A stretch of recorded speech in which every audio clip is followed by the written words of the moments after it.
साथियों नमस्कार। आप देख रहे हैं बोधि से विचार। साथियों, हमारा उद्देश्य किसी की आस्था को ठेस पहुंचाना नहीं है, बल्कि जो वास्तविकता है उसी को हमें आप सभी को अवगत करवाना है। आज का जो कंटेंट है वो बहुत ही महत्वपूर्ण है और ऐसा कंटेंट जिस पर हम बात करने जा रहे हैं वो है जाति और वर्ण व्यवस्था। तो साथियों, क्या आप जाति और वर्ण व्यवस्था से मुक्त होना चाहते हैं? क्योंकि वर्ण व्यवस्था और जाति प्रथा ने भारतीय समाज को सदियों से प्रभावित किया है। कुछ लोग इसे परंपरा मानते हैं और कुछ लोग जाति प्रथा को ईश्वरी मानते हैं कि ये जो जातियां हैं ये कभी ईश्वर ने बनाया है।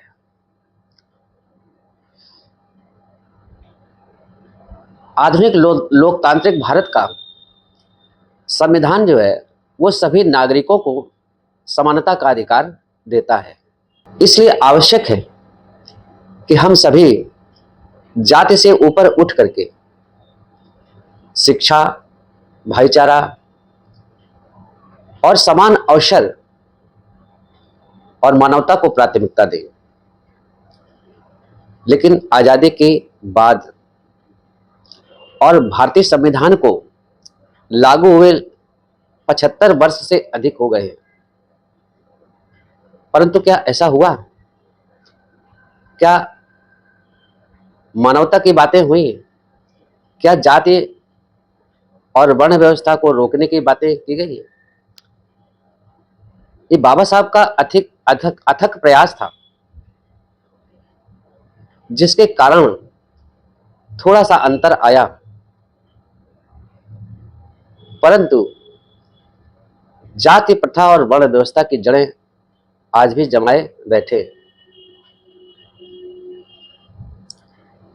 आज भी जातिगत अपराध समय समय पर होते रहते हैं। जगह जगह मानवता शर्मसार हो रही है। सारे अपराध की जड़ हिंदू धर्म के धर्मशास्त्र हैं। कोई भी आप धार्मिक पुस्तक उठाइए और उसको पढ़ें तो सब जगह अपराध ही अपराध हैं। अगर आप वाल्मीकि रामायण को देखते हैं तो वहां भी शूद्र संभोग का राम के द्वारा हत्या की जाती है। महाभारत में भगवान हत्या करने की पूरी पूरी सलाह दे डालता है, वो हत्या को ही प्रेरित कर रहा है। गीता तो घोर जातिवाद और वर्ण व्यवस्था की पक्षधर है। स्मृतियों में मनुस्मृति तो पढ़ने लिखने की रोक लगा दी थी। उसने शूद्रों को, अंत्यजों को पढ़ने ही नहीं दिया। अगर कोई शूद्र धर्मशास्त्रों को पढ़ ले या सुन ले तो उसके कान में शीशा पिघला कर डाल दो और मुंह में कील ठोक दो, और यदि वो कंठस्थ कर ले तो उसके शरीर को दो भाग में बांट दो, दो भाग कर दो, यानी उसको दो भागों में बांटने का मतलब है हत्या कर दो। जब इनके धर्मशास्त्रों में ऐसे से गंदे और आपराधिक विचार, इन विचारों से वो भरे पड़े हैं और यही आज वो प्रैक्टिस भी कर रहे हैं, तब आप कैसे जाति प्रथा से मुक्त होंगे? समानता कैसे आएगी? विषय अति गंभीर है। डॉक्टर अंबेडकर मनुस्मृति को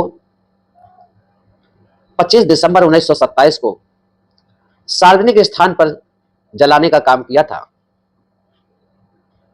वो सब इन्हीं कारणों के वजह से उन्होंने ऐसा काम किया था। इनके भगवान जब भी अवतार लेते हैं तो वो किसी न किसी साम दाम दंड भेद से हत्या ही करते हैं। हत्याएं जितनी हुई हैं वे सब कौन थे? ये वो लोग थे जो भारत के मूल निवासी थे। और ये लोग जब बताएंगे तो ये कहेंगे कि धर्म की रक्षा करने के उद्देश्य से वो पाप बढ़ रहे थे, तब ईश्वर ने जन्म ले करके, भगवान जन्म ले करके ऐसे दुष्ट लोगों की हत्याएं की थी। इनका धर्म क्या है कि छुआछूत बनाए रखो, जाति प्रथा को जारी रखो, घड़े से पानी न पीने दो, घोड़ी पर चढ़ने न दो, वरना धर्म असुरक्षित हो जाएगा, धर्म गंदा हो जाएगा। साथियों, किस तरह से समता और भाईचारा लाओगे? कभी इनसे मुक्ति मिलेगी क्या? अगर मिलना होता तो जैसे बाबा साहब ने सारे इनके धर्मशास्त्रों को शून्य कर दिया था, तो आज उसकी प्रैक्टिस ना हो रही होती। लेकिन चूंकि ये सारी चीजें इनको बनाए रखना है और यही इनका धर्म है, जिसे ब्राह्मण धर्म कहते हैं, आज उसे हिंदू धर्म के नाम से जाना जाता है। साथियों, मुक्ति का मार्ग भगवान का धर्म है और आपका वही मूल धर्म है। भगवान बुद्ध का धर्म ही आपका मूल धर्म है। सभी जानते हैं कि भारत बुद्ध का देश है, जहां न कोई जाति और न कोई वर्ण व्यवस्था होती है। तो आइए हम सब बुद्ध के बताए मार्ग पर चलें, जाति बंधन को तोड़ें और स्वतंत्र जीवन यापन करें। आज का वीडियो दोस्तों यहीं तक है। सभी साथियों को मेरा नमो बुद्धाय, जय भीम, जय भारत।